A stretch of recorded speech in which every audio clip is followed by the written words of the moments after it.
Happy holidays, KPFA, where the spirit of resistance and the warmth of community come together.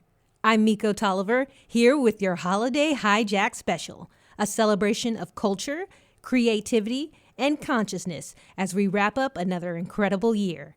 Tonight is Christmas Eve, and in the true spirit of KPFA, we resist the masses with a special program perfect for KPFA. Tonight, we celebrate with Lesbian Pagans at Christmas, an Out in the Bay special from host and producer Eric Jansen, your guide for potentially awkward holiday gatherings. So let's get festive and get fired up. The KPFA Holiday Hijack special starts now. We'd bring you a holiday treat from 2013, before Q was added to LGBT. If you're gay or lesbian, you've probably been asked at some point, at least once, perhaps at a big holiday dinner by a distant or maybe not even so distant relative, something like, so are you, the man or the woman? Awkward, frustrating, or maddening as that may be, my guest says it's a good thing that if asked out of love, and we'll assume for a moment here that our family really does love us deep down, there are no stupid questions. They're all opportunities to broaden understanding. So if you're queer, she wants you to grin and bear it, even encourage your loved ones to ask those potentially awkward questions. And if you're straight, but not narrow, go ahead, ask your queer family and friends the questions burning inside you. In fact, she's out with a book to help you do just that. Queer Questions, Straight Talk. 108 frank and provocative questions it's okay to ask your lesbian, gay, or bisexual loved ones. She's a civil rights attorney who's worked for LGBT rights for more than 2 decades and joins us by phone from her home in Los Angeles. Abby Dees, welcome to Out in the Bay. Thanks, Eric. So, Abby, what inspired you to write this book? Well, I've been out for 20 years, and I've heard lots of questions that, some of them I've heard over and over again, and I always sort of see this kind of pained look on people's face that they wonder if it's okay to ask. And the funny thing is that I usually hear the same questions over and over, but when I talk to people, I realize that they think they're the only ones that ever had these questions. And some of them, like the one you just opened up with, is the kind of questions we've heard a zillion times, and we're probably, most of us, sick of it. But the fact is, people still want to know. They still don't quite understand. And as long as that's the case, we need to keep talking about it. So the book was sort of to give some permission slip to straight people to ask some of those questions, to get it all out so we can kind of move beyond this, and also to provide a framework for LGBT people to have this conversation so it's not sort of all over the place, but it's kind of like, you can ask the questions in this book, maybe, for the next 2 hours over a glass of wine or whatever, we can have this conversation. So the idea is primarily that gay people will buy it to give to their straight friends or family members to encourage them to ask those questions. Is that it? Mm-hmm. Yeah, and then conversely, I also hope that straight people will feel like they can buy it and offer it to a gay person in their life. And, that's a wonderful gesture to say, I really want to understand. I want to talk some more. I may not get everything right now, but I want to. Mm-hmm. So it goes both ways. So let me ask you, what is the, to use your term, I think, stupidest or most annoying question that you've ever been asked about your sexual orientation or your lifestyle, if we can use that word? The lifestyle one, yeah. Actually, I think that was the one, and it's the funniest thing. Even my neighbors asked my partner when I was sort of polling everybody I came in contact with when I was writing this book to find out what questions they had or what questions they've heard. And that question, is one of you the man, is one of you the woman, was the number one most common question, followed very close on the heels by what do you do in bed? And so both of those are questions I think we've all heard a lot. But it was so funny for me that my neighbors asked me this question. They know us. We've gone out to dinner. And my partner and I in no way look like a butch femme couple, if that's my sort of assessment of us. But are you L-word lesbians? No, I don't think we're not that attractive or thin. Well, your picture looks nice on the back. Oh, well, thank you. I think we're also just a little too old. Okay. But we're all right. We're keeping it together as best we can. But it's so funny to me that people have that question. And, my first temptation has been sort of snarky to say, oh, well, on Tuesdays and Thursdays I'm the man, but really that question deserves a little more time and attention because it can tell you a lot about gender and how gender and sexual orientation are different or connected. And, and then it also, my new thing is to ask the straight folks that ask me that, how do you guys break down along gender roles? Are you a traditional couple? Is one of you staying home and baking cakes, the other one going off to work? Or are you breaking the rules too? And that can bring us together if we can sort of really talk around this. And so I would say with an asterisk, that is the most annoying question, but sort of in the process of creating this book, I realized, no, that's still a good question. Okay. So the book is actually pretty small. You might even call it a booklet. I mean, it's about almost 100 pages, but it's not real big. You can stuff it in your briefcase or wherever pretty easily. And it's got lots of questions, not many answers. So how can folks best use this book? Well, the idea of making it a questions book rather than an answers book, although there are some answers and there's some guidelines about and sort of background to talking about this stuff, that was very intentional. And it was really based on the idea that we are the experts about our own lives. I'm not the expert about your life. I can't represent, for the entire community. And there are as many answers to these questions as there are people. And so what I'm kind of saying, it serves one purpose, and that's it gets people past this idea, oh, I'm the only person that's had this question, or is it okay for me to ask this question? Well, probably it is, because very likely it's in the book. And I hope if it's not in the book that some of those questions will then lead to further questions. So I like the idea of sort of saying, here's this book for the next hour or over dinner or for this evening. You can ask any question in this book, and I won't roll my eyes, and I won't get mad. I may not answer you, because some of these questions are personal. So there's permission not to answer. Yeah, and of course, one of my guidelines is don't ask questions you really aren't ready to hear the answer to. But someone did that for me many years ago around trans issues, and somebody kind of opened up and said, right now, it was at a conference, and I don't know how I got the courage to say, I really don't know anything about trans issues. I'm sort of embarrassed to even talk about this because I don't know anything. And she said, well, then ask. And I'm giving you this opportunity right now to ask anything. I won't get mad. And that was such a generous act, and it really stuck with me. As a matter of fact, you even... sorry, go ahead. Oh, I'm kind of asking us to have that same generosity. You mentioned in the introduction to your book that you hope someone will, if someone wants to do a book about trans questions, get in touch. You'd like to absolutely. Put one out. And while there are a lot of trans questions in the book, because I don't feel that I am kind of expert enough on trans issues, so I didn't want to hold this out as the definitive book on trans questions. But definitely there are trans-related questions in the book, because it's hard to separate these things. I think it's silly sometimes when we try. Yeah, especially when you're talking about gender roles and how people look and their appearances and so on. Yeah. So you've picked a few passages for us to read for us. How about starting with part of your introduction? Okay. And, the intro kind of answers the question a little bit about how to use the book and what some of the ideas are behind this book.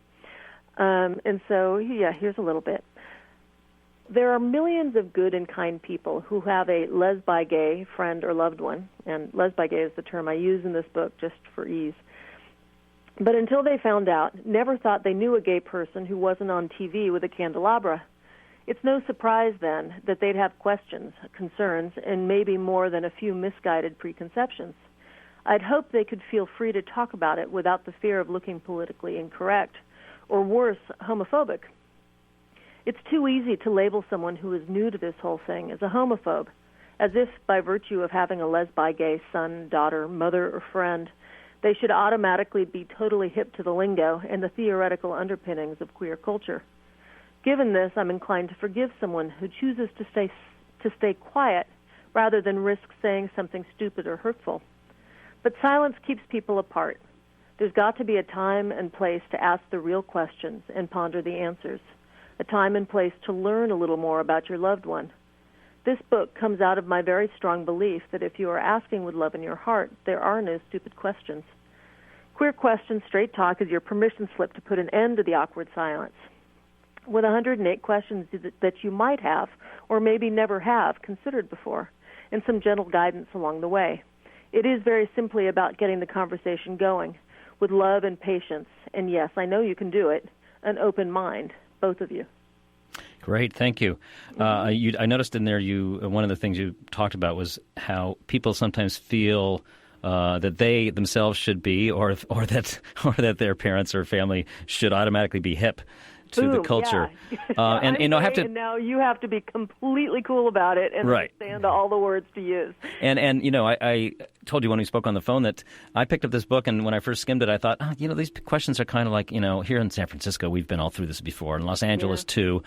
But I realized that there really are, even in our bubbles, there are plenty of people who, and probably even here, feel even more embarrassed about asking these questions because they feel they ought to know. Absolutely. Absolutely. And the more I spend time talking about this book and going out there, the more I'm realizing that, it's very easy to make an assumption, all of us in L.A. or all of us in San Francisco are just so hip and cool, we're so over this. But, even if you look at the election results on the same-sex marriage initiatives and things and all the polling and everything like that, you realize that's just not true. And a lot of us are sitting here in the middle of even West Hollywood struggling. I mean, I had a moment of some real homophobia with my partner when she and I celebrated our first wedding anniversary at a restaurant in the middle of West Hollywood. And I just assumed that this would be a place where that wouldn't be an issue. And it was. What happened? It was the funniest thing. We were next to another couple a straight couple who were celebrating their anniversary.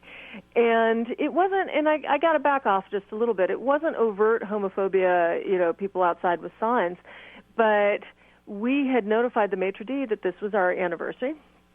And we watched all the staff come over and congratulate the people at the table next to us. And then at our table, and get real short shrift at our table. And then finally, a sort of confused-looking waiter plopped down a birthday cake in front of us and said, "Happy birthday!"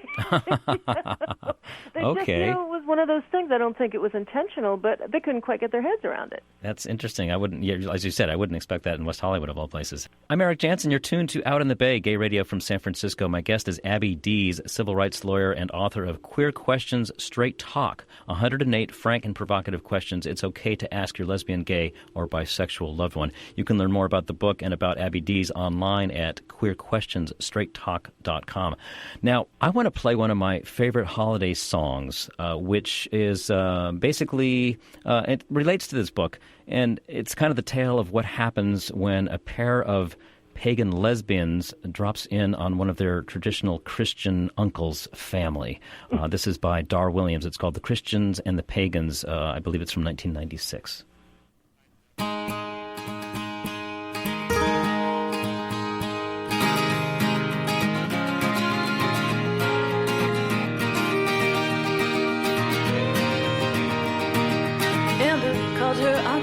Said we're up here for the holiday. Jane and I were having solstice. Now we need a place to stay. And her Christ-loving uncle watched his wife hang Mary on a tree. He watched his son hang candy canes, all made with red dye number 3.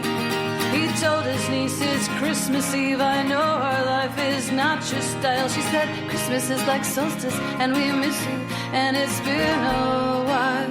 So the Christians and the pagans sat together at the table, finding faith and common ground the best that they were able. Just before the meal was served, hands were held and prayers were said, sending hope for peace on earth to all their gods and goddesses.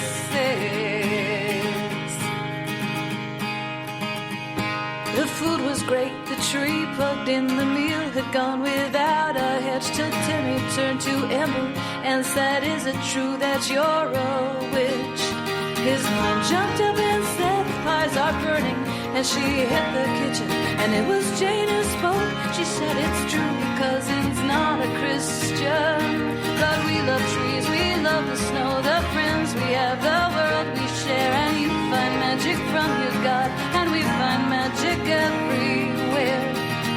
Christians and the pagans sat together at the table, finding faith and common ground the best that they were able. And where does magic come from? I think magic's in the learning, 'cause now when Christians sit with pagans, only pumpkin pies are burning.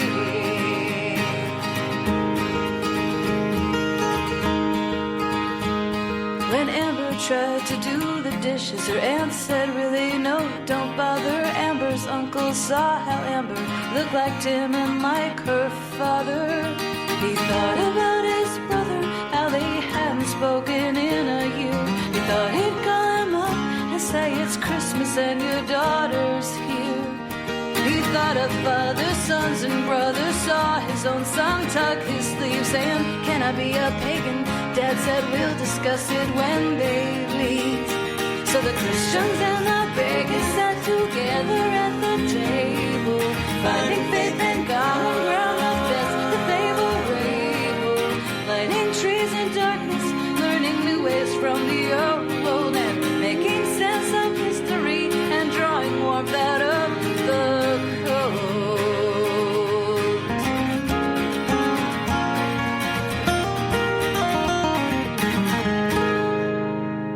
That's Dar Williams' 1996 classic, The Christians and the Pagans. It still brings tears to my eyes every time I hear it. It's true, it really does. KPFA Radio is a community-powered, listener-supported radio station based in Berkeley, California. We are able to bring you this content through donations and support from our listeners. Please consider supporting KPFA through a donation by visiting www.kpfa.org/donate. And now let's get back to the program. You're hearing a holiday rebroadcast of Out in the Bay, Queer Radio, from 2013. Find Dar Williams' latest music, books, songwriting workshops, and retreat info at darwilliams.com.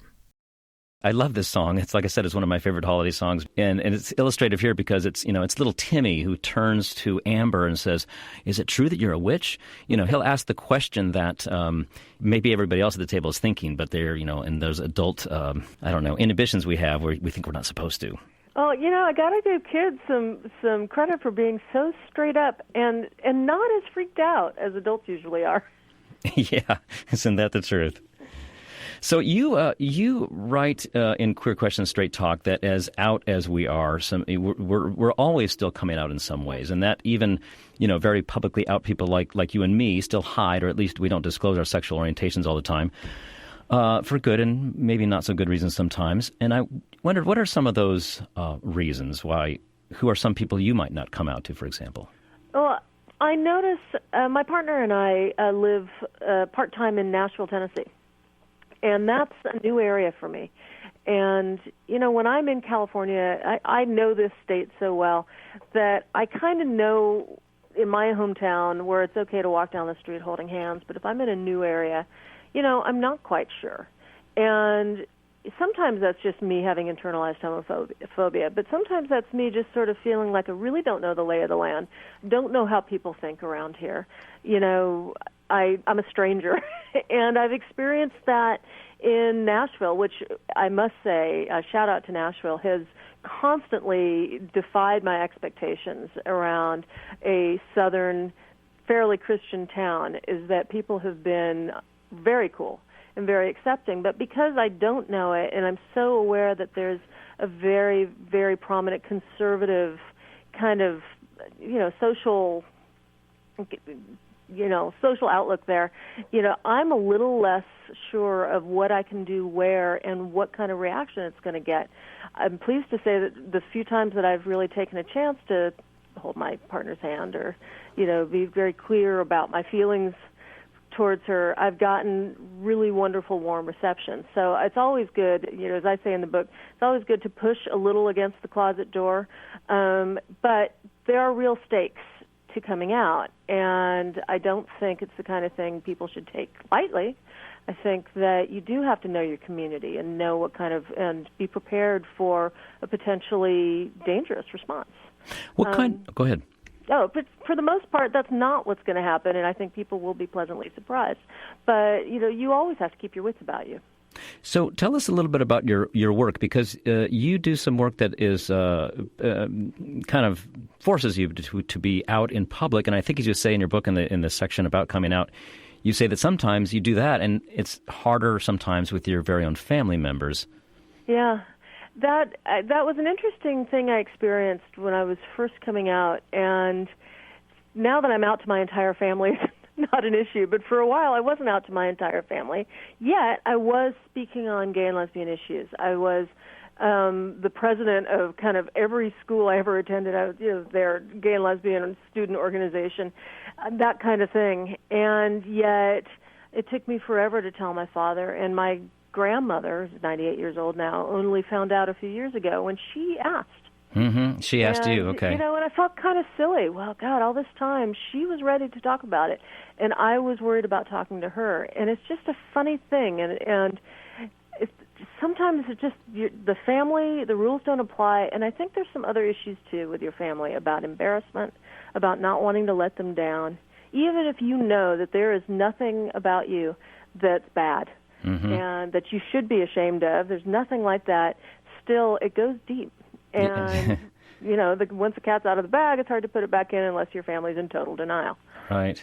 Now you also talk about, in the coming out section of this book, you talk about parents or families having to sort of come out to their friends about their gay offspring or brothers or whatever it may be.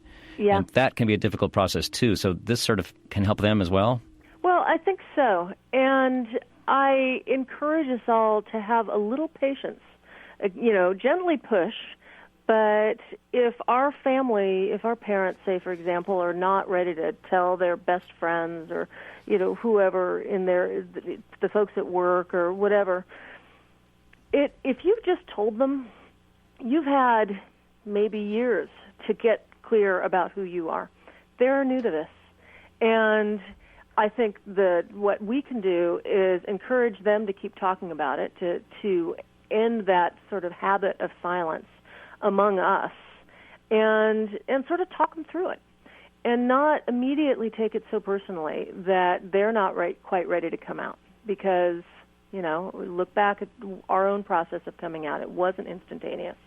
We should afford them that little bit of patience. And at the same time, be their cheerleaders. Keep encouraging them and let them know that it means a lot to you. And if time goes along, if it's just been 20 years and your mom still hasn't told, or neighbors are still introducing your partner as your friend, you can say, this disappoints me, this hurts me, and you tell them why. But to just sort of come down so hard right off the bat, it isn't helping anybody. So you mentioned near the beginning of the show that a lot of the questions you got initially were about sex. And that's when you polled people about the kind of questions they got, a lot of them tended to be about sex. Yeah. So let's talk about that a little bit. And what is your, let's read some questions from the book. These are questions that now, first of all, did you devise these questions, or you went around and polled people and came up with the questions that they had asked, and you've maybe modified them a little bit? Yeah. I mean, a lot of questions came sort of the same question in slightly different form. But I polled people, and I just it was very informal, not scientific, but it took a while. I sent emails to friends and friends of friends, and I asked people to tell me what questions they've heard, what questions they've had, and because I sent it to people all across the sexuality spectrum, and also to offer some answers if they wanted to these questions. And I've included not only lots of questions, but some sample answers to show that there are different kinds of answers to the same question. We're not all sort of signed up to this mythical gay agenda. Here's what I love. Oh, go ahead. But it was interesting. I did get a lot of questions about sex, and it's a funny thing, but people always want to know. They always want to. That's human nature. Yeah. But I divided this book up. There were also lots of questions about religion and about politics, and very challenging questions. And they weren't all just kind of the easy ones, like is one of you the man, is one of you the woman.